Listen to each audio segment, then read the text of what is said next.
কথা একটু শুনেন। আপনারা 6 জন, আমরা সবাই 5 দিব। ওকে ওকে ওকে ওকে এগ্রি।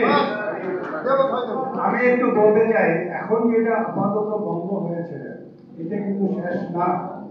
আমাদেরকে অনেক যুদ্ধ করতে হবে। বাংলাদেশ ব্যাংক কিন্তু গভর্নমেন্টের একটা প্রতিষ্ঠান, তাদের হাত অনেক লম্বা।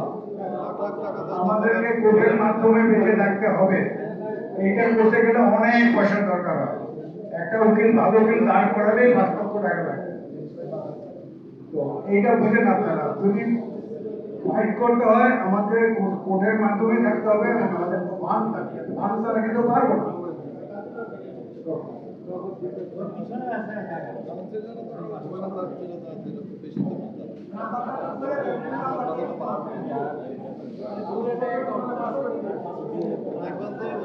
গ্রুপের মধ্যে শুরু করবে।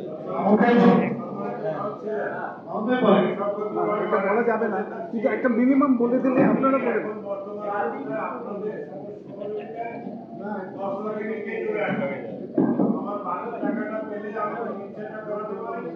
আমার এই টাকাটা যদি আপনারা আয়রন করে দিতে পারেন, আমি এখান থেকে 1 লক্ষ টাকা কাউন্সিলরকে দিয়ে দিব। ঠিক আছে, সিটির জন্য আপনি বিডিতে বলেছিলেন, সেখানে আমি ডিক্লাইন করেছি, এখনো আমি পারিনি। আমার হাঁটা চলা করতে অসুবিধা হয়, যদি আমার ব্যবস্থা করে দিতে পারেন, আমি 1 লক্ষ টাকা। আপনার আমানত কত আছে এই বক্তৃতা শপথ ভাই? বিলোটে বিলোটে বিলোটে আচ্ছা 5 লাখ হলে তো পেয়ে যাবেন সব। আমি 5 লাখ হলে আমাকে অফারও দেওয়া হয়েছে, যদি আপনার 6 লাখ থেকে থাকে আপনি 1 লাখ টাকা ছেড়ে দেন, 5 লাখ টাকা পাবেন। আচ্ছা আমি তাদের রাজি থাকতাম, কিন্তু এটা আমার ছিল তখন 10 লাখ। আপনার তো 9, এখন 10 লাখ। 9 এর নিচে, 10 এর নিচে।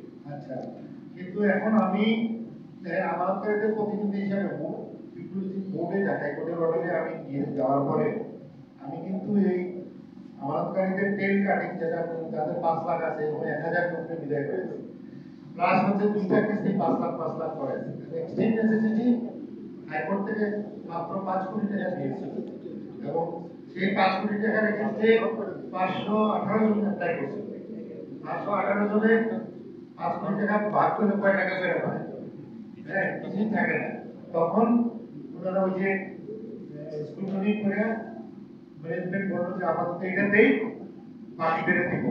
আমি যে 518 জন অ্যাপ্লাই করছি সেখানে কি আপনাদের নাম আছে? এক্সচেঞ্জ নেসেসিটি আচ্ছা আছে।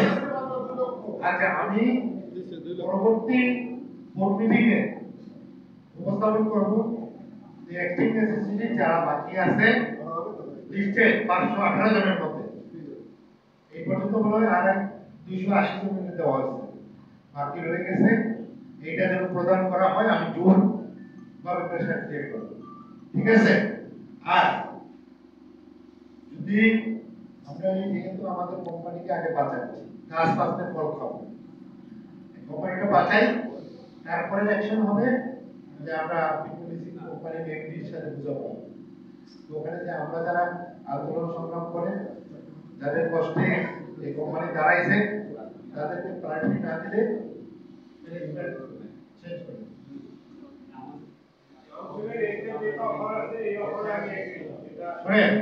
আপনাদের মনে আছে কিনা, আমি আমাদের গ্রুপে তালিকা বানাইয়া লিস্ট করে আমি প্রথম 118 জন না 20 জনকে প্রথম দিলাম।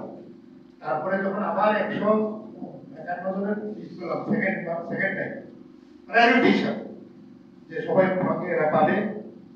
তো ফার্স্ট ইনস্টলমেন্ট পেয়েছেন আমার তালিকা অনুযায়ী।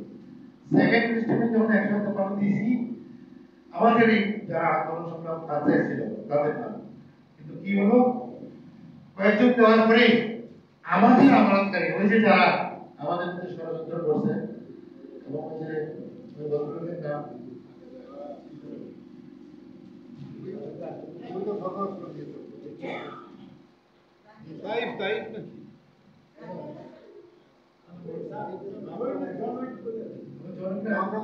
আপনাদের মনে আছে যে 9 জন মিলে তারা গ্রুপ করছিল।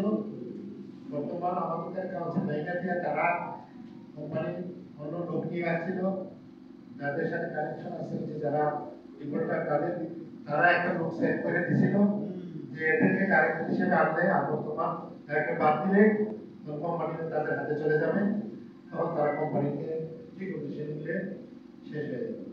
এদের প্রতিবাদ করেছি আমরা, এবং আমাদের আমানতকারীকে বাংলাদেশ ব্যাংকে চিঠি দিয়েছে, দিয়ে বলছে যে যারা গ্রুপের এরা আগে দিচ্ছে আর আমরা পাচ্ছি না, এটা নিয়ম হতেছে, এটা বন্ধ করে।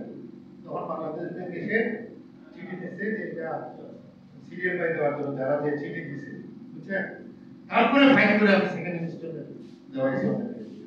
এখন আর এই যে আজকে তালিকাটা নিলাম আমি, এই তালিকাটা আমি ফলো করবো, যারা আমাদের দুই দিনে ছিল আমাদের পাশে, এবং আমাদের মানে কি আপনারা আমরা তো একই, এবং এই আমরা যারা এখানে ধরে নিয়ে এই অ্যাসোসিয়েশন এই আমানতকারী সংগঠনকে আগে নিয়ে যাচ্ছেন, এইটার মূল অধিকার আছে।